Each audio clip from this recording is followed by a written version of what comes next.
Bonjour à tous et bienvenue sur la chaîne Dans ton film, et aujourd'hui on s'attaque à Matrix 4. J'ai pas vraiment de résumé à vous proposer puisque si je résume, je vais vous spoiler, donc on va directement passer à mon avis. Et je vous préviens, ça va pas vraiment être chill et ça va être limite méchant en fait, parce que j'ai passé un meilleur moment devant Fast and Furious 8. Alors on va commencer par les trucs bien. C'est vrai que quand ça a démarré, j'ai eu un pincement au cœur parce qu'il y a les logos en vert qui apparaissent avec la musique. On retrouve cet univers de mon enfance, et ça m'a rappelé bien sûr Jurassic World quand j'ai pu le voir au cinéma avec cette musique qui revient, et ah là là, ça fait du bien, c'est vraiment cool.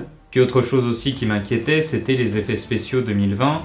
Je pensais être choquant, qu'elle ait changé l'univers, et en fait pas du tout. Je trouve que c'était très joli, que ça correspondait très bien à l'univers. Même la matrice elle-même, je m'attendais à ce que ça me choque, à ce que ce soit différent, et au final non, ça passe très très bien. L'univers est bien retranscrit visuellement parlant en tout cas. Mais c'est clairement un film qui a beaucoup trop de problèmes. Je pense notamment aux flashbacks. Les 3 premiers quarts du film, c'est énormément de flashbacks, donc moi ça me saoulait un peu parce que je connais la trilogie originelle par cœur, même au niveau des dialogues. Donc forcément, lorsque quelqu'un disait la même phrase en clin d'œil que dans la trilogie originelle, et que c'était surligné par un flashback, ça me saoulait un peu parce que je connais les films, je les connais par cœur.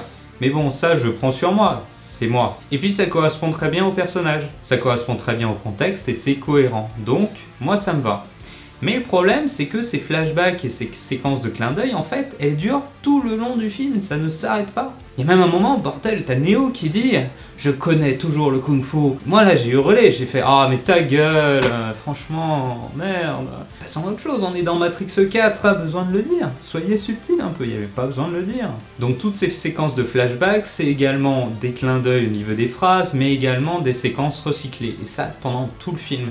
C'est des séquences recyclées, mais assumé. Sauf que on a vraiment l'impression de revoir le même film, de se dire ah bah ils ont voulu faire un autre film, mais en même temps ils essayent de piocher au maximum dans le 1 parce que ils ont pas d'idée. Des fois j'ai l'impression de voir un résumé du 1 quoi. Donc ça c'est le premier gros problème du film. Deuxième gros problème je trouve, c'est le rythme. On dirait qu'ils ont voulu se mettre à niveau en version 2020, et c'est un film qui ne s'arrête pas. Soit ça bavarde et ça explique des choses, soit ça se bagarre. Mais il n'y a pas ces moments de silence, ces moments de discussion tranquille et philosophique qu'on avait pu avoir dans la première trilogie. Malheureusement, c'est un film qui n'arrête pas, qui ne s'arrête jamais et qui n'a pas envie de s'arrêter. Comme s'il se disait « Ah là là, faut balancer au spectateur, vite, vite, vite, faut y aller, faut lui en balancer plein dans la tête tout le temps, sinon il va regarder son téléphone, vite, vite, vite, allez hop, on envoie. » Ce qui fait qu'au milieu des 3 quarts du film, j'ai un peu décroché parce que ça faisait trop de choses. Il y a un moment, tu fatigues, arrêtez-vous quoi. Et il y a certains moments de calme qui sont vraiment ultra rapides et très rares, mais c'est dans ces moments de calme là que j'ai retrouvé Matrix. Donc c'est un film qui peut se résumer par la phrase « j'ai déjà vu ça ». Et en plus, le gros problème, c'est surtout vers la fin, en fait, c'est qu'il veut raconter tellement de choses que, il y a forcément des choses qui passent complètement à la trappe, qu'il ne peut pas expliquer. Et du coup, toi, en tant que spectateur, t'es en mode, mais qu'est-ce qu'on fait? Pourquoi on fait ça? Où est-ce que vous allez? Pourquoi vous arrêtez pas 5 secondes pour réfléchir, tout simplement, et faire les choses, ou alors expliquer pourquoi vous ne faites pas telle chose aussi. Plein de moments, j'étais en mode... mais pourquoi il se passe ça? Donc le film, il alterne vraiment 3 phases. Des phases où je retrouvais l'ambiance de Matrix, mais qui était rapidement, complètement mis de côté par des séquences clin d'œil à la con et très souvent très grossières. Plus des phases comiques cheloues, j'ai pas compris ça, pourquoi ils ont voulu rajouter du comique, car dans la trilogie originelle, vraiment très peu, et puis c'était très subtil. Là, c'est grossier, il y en a certaines qui ne servent à rien, c'est pas cet univers-là, et puis vraiment, il y en a, sont lourdes quoi. J'ai pas compris l'intérêt, peut-être parce qu'ils se sont dit « Ah en 2020 maintenant faut foutre du comique partout » alors que le drame et les lenteurs ça marchait plus il y a 20 ans. Non les gars, c'est un univers, faut pas changer l'univers comme ça non plus. Et je finirai par la dernière phase, la phase que j'appelle n'importe quoi, qui se résume un peu sur le dernier quart du film. C'était vraiment en roue libre, ils ont fait n'importe quoi, ils se sont dit « Ah et puis on va balancer ça, ça va être sympa, ça va être cool ». Et c'est ce qui ressort un peu du film, c'est qu'il y a un côté, on est vieux et has-been, et on vous le montre. On est totalement assumé et on vous le montre, sauf que non, c'est pas parce que c'est sorti il y a 20 ans que les fusillades, que les ralentis, que quand tu sautes sur les murs, c'est pas aussi cool. Et c'est ce côté on vous le montre que j'ai pas compris et on va à fond dedans que j'ai pas compris. Il y a des trucs qui sont vraiment cool, comme quand la fille aux cheveux bleus elle saute, là, il y a des moments quand même qui arrivent à être cool, Mais le reste du temps, on dirait qu'ils font exprès de rendre ça beaucoup moins cool et vioque. Donc voilà, je sais pas si je peux vraiment vous conseiller de le voir, parce que moi je sais que je ne le reverrai pas. Pour moi, il n'existe pas. Matrix 4 n'existe pas. Je reste sur la trilogie originale. Si vous avez vu la trilogie, je suppose que vous aurez comme réflexe de voir le 4. Je pense que vous tomberez de haut quand même. Donc bon, passons à la partie spoil où là je pourrais vraiment vous détailler les choses.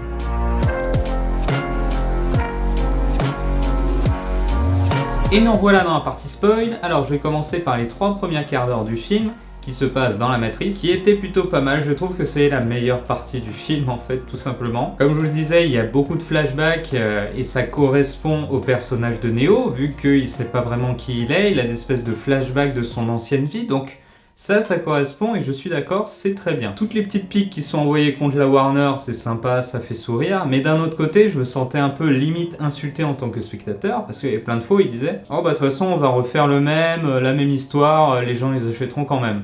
Attends, t'es en train de faire quoi? T'es en train de me dire, je vais regarder, même si c'est de la merde, que vous faites de la merde, c'est un peu le cas. Oui, effectivement, je l'ai vu, mais je vais pas aimé. C'est pas parce que c'était la même histoire que je vais aimer. Ça aussi, je commence à en avoir marre un peu de tous ces petits bobos qui essayent de se la raconter en essayant de lancer des pics sur les suites.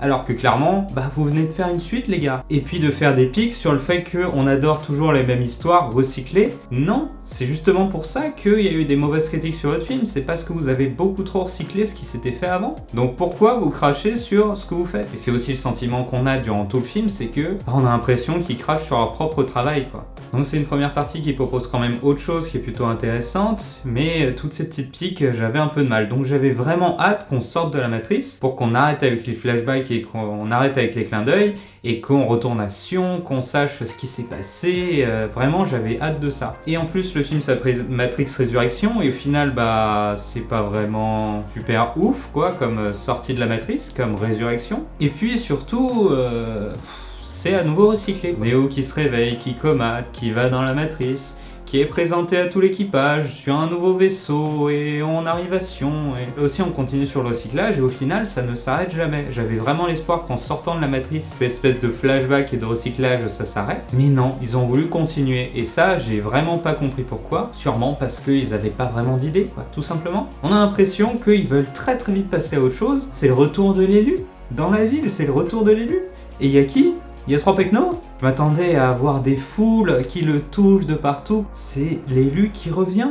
La légende. Ça faisait 60 ans qu'il était parti. Quasiment plus personne de vivant ne l'a connu de son vivant. Et au final, rien quoi. Bam, Monopoly, casse-prison. Ça c'est vraiment dommage, c'est quelque chose que j'aurais aimé voir quoi, le grand retour de l'élu et de la superpuissance, surtout que j'avais l'impression qu'il voulait faire une nouvelle trilogie. Et là je crois que c'est un peu raté vu l'échec au box-office. Et j'ai envie de dire tant mieux parce que ce 4, j'ai vraiment pas envie qu'il y ait de suite.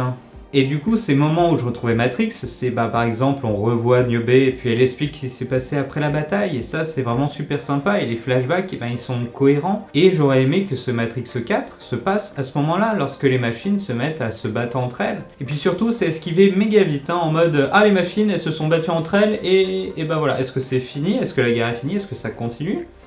On ne sait pas. Dans ces moments où j'ai retrouvé Matrix, c'est également tous les moments où Neo et Trinity ils se retrouvent et où enfin le rythme, ils s'arrêtent, ils se regardent, ils discutent. Et je suis en mode voilà, enfin. Et du coup, pendant tout le film, j'étais en mode bon, peut-être qu'on aura une vraie scène avec le mérovingien, une vraie scène de discussion, quoi. J'ai hâte qu'ils reviennent. Et au final, c'est un vieux timbré qui raconte n'importe quoi. Merde, quoi, le mérovingien, quoi. Oh là là. Le mérovingien, j'adorais ce perso, mais le mérovingien quoi. Sérieusement? Seriously? Alors oui, c'est marrant, ça fait partie des phases comiques cheloues dont je parle, mais c'est mérovingien quoi, je m'attendais à autre chose. Ou encore même ce petit moment dans l'ascenseur qui est vraiment sympa quoi. Il y a une seule personne dans toute la ville qui s'intéresse à lui et enfin quoi. Enfin. Et ce film, sur certains moments, mais il est vide. On dirait que ils étaient 20 dans le studio à tourner ce film, et puis voilà. Maintenant, passons au nouveau personnage. J'ai bien aimé l'analyste, que j'ai trouvé plutôt pas mal. De toute façon, j'adore cet acteur. Et puis en plus, il fait une très bonne explication sur l'humain. Il explique que pour augmenter le rendement d'un humain, il faut le faire souffrir. On revient donc à l'explication de la première matrice, qui était en fait un paradis et qui fut un échec, car les humains n'avaient pas vraiment cette volonté de survivre, vu qu'ils n'avaient rien à combattre. Passons Passons maintenant au pouvoir de l'élu qui ne sont pour moi pas logiques. Là, ça fait partie du côté vieux et has-been. Je sais pas pourquoi ils ont réduit ses pouvoirs à ce point-là, Neo. Parce que il y a des fois, j'avais l'impression que s'il s'envolait contre un mur, il allait pas se relever, quoi. Ça, c'est vraiment dommage. Au début, c'est compréhensible. Il a encore sous pilule bleue. Faut qu'il se réhabitue. Faut qu'il retrouve ses marques et tout. En fait, ce qui était expliqué dans les autres Matrix, c'était que ses pouvoirs ne lui venaient pas de force d'esprit ou de jeunesse, mais tout simplement d'autorisation au niveau de son programme, puisqu'il pouvait tout faire dans la matrice, contrairement aux autres. Dans Matrix 1, il fait des efforts, c'est vrai, mais c'est parce qu'il n'est pas encore totalement convaincu de lui-même et de ses pouvoirs. Alors qu'après, ça devient instinctif. Et là, j'ai pas compris pourquoi on le voit qu'il force au niveau de ses pouvoirs et qu'il est fatigué, comme s'il avait plus de jus. Ça reste quand même un programme avec des autorisations. Donc il n'a pas besoin de faire des efforts pour faire des choses. Donc pourquoi il devrait être bloqué dans le bullet time ? Peut-être que vous ne serez pas d'accord avec moi, mais pour moi, Neo ne ressemblait pas du tout au Neo que j'ai connu. Puis cette séquence où il essaye de voler, elle était vraiment, mais alors, tellement ridicule. Clairement en mode, ah bah on vous montre ça, pour pas que vous vous disiez, ah ouais mais pourquoi il se met pas à voler quoi hein C'est clairement une séquence qui ne sert qu'à ça. À moins que l'analyste ait tout simplement ajouté une fonction Baby Trotter pour brider les pouvoirs de l'élu dans la matrice, ce qui m'aurait semblé logique parce que sinon, à quel moment les machines elles auraient accepté de faire ressusciter l'élu en fait. D'ailleurs, en parlant de ça, pourquoi ils l'ont fait ressusciter ? L'analyste est en mode oh, c'était un délire, j'avais envie de tester des trucs, bon j'ai payé cher, mais de toute façon je suis riche, alors voilà. Trinity explique que c'est grâce au pouvoir de l'amour, machin, que sinon les deux ils peuvent pas survivre, mais... Bon, c'est un peu facile, quoi. En tout cas, c'est véritablement au retour de Sati que j'ai complètement décroché au film. Parce que véritablement, elle débarque et elle dit « Ok les gars, on va faire un casse pour sauver Trinity. » Et puis t'as Niobe qui est là en mode « Ah bah ouais, bah d'accord, maintenant, si tu le dis, bah on fait ça, hein, même si ça met en danger toute la ville et que je l'ai interdit à Neo depuis le début. Ok, on fait. » Mais pour faire ce casse, on a besoin d'une équipe. Et donc toi, tu vas faire ça, et puis toi ça, Et là, on est dans Ocean's 14. Et c'est là qu'on aborde vraiment la partie que j'appelle n'importe quoi du film. Heureusement que Bugs, la fille aux cheveux bleus, est la seule à mettre en doute les intentions de Sati. Franchement, je l'aime bien, mais comment elle se présente, ça fait un peu... Hey, salut, je m'appelle Bugs, parce que mon père, il aimait bien les ordinateurs. Ah ouais ? Ah bah moi, c'est ordre alphabétique, parce que... Hein, t'as compris à quel point c'est drôle ? Hein, t'as compris ? Oh là là là là là. Donc, ils font le casse du siècle. Trinity dit « Non, j'aime bien ma vie, je vais pas partir. » Et au final, 2 minutes après, elle est en mode « Ah non, je m'appelle Trinity, en fait, je sais faire du kung-fu et je me rappelle de tout. Bam, bam, bam, bam. » Gros, c'est la puissance. Gros, c'est la puissance. Ta-ra-ta-ta-ta-ta. Et puis, elle sait voler. Parce que... pas le temps d'expliquer, gars. Parce que c'est la puissance du Girl Power, bordel. Oh putain. Franchement, mais quand Trinity s'est mis à voler, mais j'étais en mode oh là là là là là là là là, arrêtez ce film, tuez-le, achevez-le. Revenons à la vidéo que j'avais faite sur les explications sur Matrix. Il y en a qui m'ont dit que mon explication tenait plus. Moi j'ai regardé le film, bon déjà le fait que le 4 pour moi n'existe pas, donc ça se tient. Mais en regardant le 4, j'ai regardé est-ce que ça se tenait toujours, et pour moi ça se tient. Et ça apporte même une certaine logique dans le fait de ressusciter Neo et Trinity. Alors je pense que l'analyste, il a tout simplement trouvé le moyen de brider l'élu avec le code Baby Trotter dont je vous parlais. Mais surtout, il a trouvé qu'avec les pilules bleues, ça permettait de toujours localiser l'élu, de lui embrouiller l'esprit et de le vider de ses pouvoirs. Il s'est dit tout simplement...